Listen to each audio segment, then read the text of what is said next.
కంచికి పడమర గాండ్లవారి ఇంట కామధేనువు ఒకటి పుట్టేను.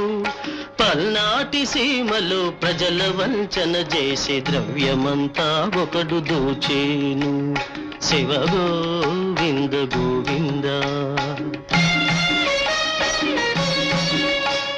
గల్డికోటను మందు కొట్టు ప్రేలిపోయి జన నష్టమే సంభవించేను. కొచ్చర్ల కోటలో కోడి మాట్లాడేను, నెల్లూరునకు ముప్పు వచ్చేను. శివ గోవింద గోవింద. వంగుతూ లేచేటి ఈత చెట్టును చూచి లోకులంతా పూజ చేసేరు.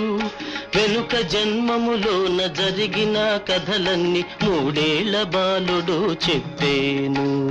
శివ